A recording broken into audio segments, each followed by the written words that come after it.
More than 3 years ago, Saturday Night Live poked fun at the confirmation hearing for Supreme Court Justice nominee Brett Kavanaugh.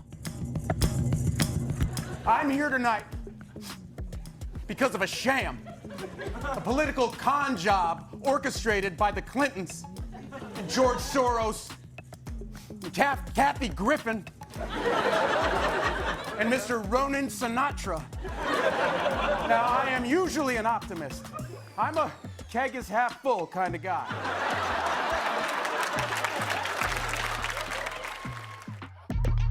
But as is often the case, beneath the jokes was a dead serious issue. Dr. Christine Blasey Ford had accused Kavanaugh of sexual assault. Ford was an especially credible witness. Dr. Ford, with what degree of certainty do you believe Brett Kavanaugh assaulted you? 100%. Kavanaugh was forceful in his response. I categorically and unequivocally deny the allegation against me by Dr. Ford. We'll probably never know what happened, and the senators who voted on Kavanaugh's nomination had to make a decision with incomplete information. This challenge, making high-stakes decisions in the face of uncertainty, is one that we seem to be facing on a regular basis. From whether to prescribe unproven treatments during the pandemic, to how to deal with global climate change, we're essentially making bets on outcomes that aren't certain. And that leads us to ask, when it comes to making decisions, how much evidence is enough? Today, we're going to try to figure it out. Welcome to I Wrote This Podcast, the show in which we noodle our way through timely and interesting issues. I'm your host, Bob Neese. Thanks for joining in. How much evidence is enough? Today, we're going to boil that question down to its essence, with the hope of gaining a bit more insight. Breaking this question down will also, hopefully, allow those of us who disagree on one question or another to better home in on why reasonable people might disagree.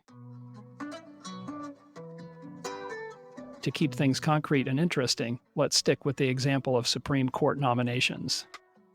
Let's start with something on which we'll probably all agree. If we knew for certain that Kavanaugh sexually assaulted Ford, or anyone else, then most of us would consider him unfit to serve on the Supreme Court. The main question is, how much evidence of wrongdoing should be enough to stop someone from being appointed to the Supreme Court? Now, to get some insight into this question, let's engage in a thought experiment. Suppose that our job is to design a process for weeding out nominees that are not fit to serve. But remember, when a claim of unfitness arises, in the Kavanaugh case, a credible claim that he'd committed sexual assault, we won't know for sure what happened.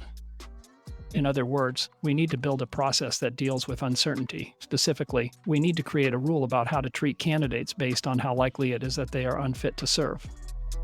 To do that, we will define something called the breakpoint probability. When the chance that a nominee is not fit falls below this breakpoint, we will assume that they are fit. But when the chance that the nominee is unfit exceeds the breakpoint, we will stop the nomination process. That is to say, we will treat them as if we know that they are not fit to serve. Once we set the breakpoint probability, all we need to know is which side of that threshold the chance of being unfit falls. This is important because we don't really need to be super specific about that probability. We just need to know whether it's greater than or less than the breakpoint probability. Okay, so how do we set this breakpoint probability? Well, it turns out that the breakpoint only depends on how we feel about making two kinds of errors, specifically how bad, in relative terms, making one type of error is compared to making the other kind. The first type of error is treating someone who isn't fit to serve as if they are. This is a wolf in sheep's clothing error. Every time you make this error, you are letting an unfit nominee slip through the process. You're treating a wolf as if it is a sheep. The second type of error is treating someone who is fit to serve as if they're not. We can think of this as the sheep in wolf's clothing error. Every time you make this mistake, you are passing up a fit candidate because you're worried about letting the bad ones get through. You're treating a sheep as if it's a wolf. So, the breakpoint probability depends on how we feel about these types of errors, and it depends on these two types of errors in a very clear and specific way. Let's call the cost of incorrectly rejecting a fit candidate the sheep in wolf's clothing cost, and the cost of incorrectly accepting an unfit candidate the wolf in sheep's clothing cost. The breakpoint probability is the sheep in wolf's clothing cost, divided by the sum of the sheep in wolf's clothing cost plus the wolf in sheep's clothing cost. In other words, the breakpoint probability reflects how bad it is to pass up a fit candidate, relative to the two errors combined, the error of passing up a fit candidate plus the error of letting an unfit candidate serve.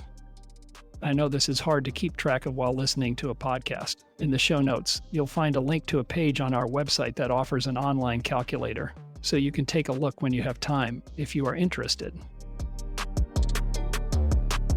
Let's ponder whether this equation makes sense. In the numerator, we have the cost of making the sheep in wolf's clothing error, the cost of deeming a truly fit candidate to be unfit. In the denominator, we have that cost, plus the cost of making the wolf in sheep's clothing error, the cost of deeming a truly unfit candidate to be fit.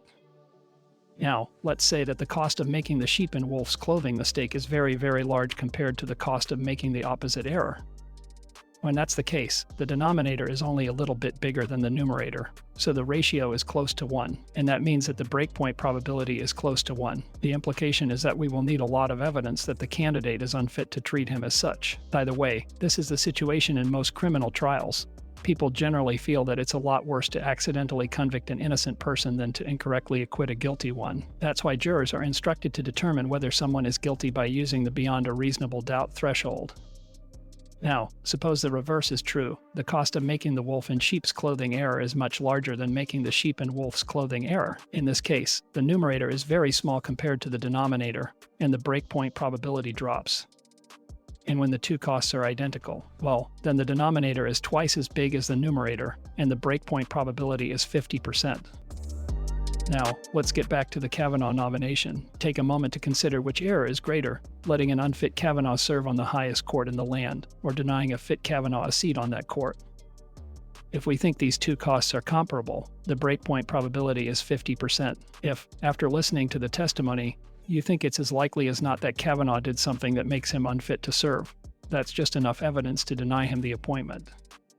But if you think the greater error is to allow an unfit candidate to serve on the Supreme Court, the breakpoint probability drops below 50%, and the bigger the difference between the cost of these two errors, the lower the breakpoint probability drops. So, what do I think about the Kavanaugh nomination? For me, the errors aren't equal. For me, it's a lot worse to allow an unfit candidate to serve than to deny a fit one from serving. Supreme Court justices have a lifetime appointment, and the decisions they make can have an enormous impact on the country. Making this kind of mistake seems a lot more costly than erroneously withholding the job from someone who is actually fit for it. I still don't know what happened between Kavanaugh and Blasey Ford, but after the dust settled, including how Kavanaugh handled tough questioning, I felt there was at least a 20% chance that he's not fit enough to serve. Given my lower breakpoint probability, which is well below 20%, I think there was ample evidence to withhold the appointment from Brett Kavanaugh. But that's just me, and that's kind of the point. You may feel differently about the relative costs of these two errors. In other words, your breakpoint probability might be different than mine. Or, you might have the same breakpoint probability but simply find the evidence less compelling than I did.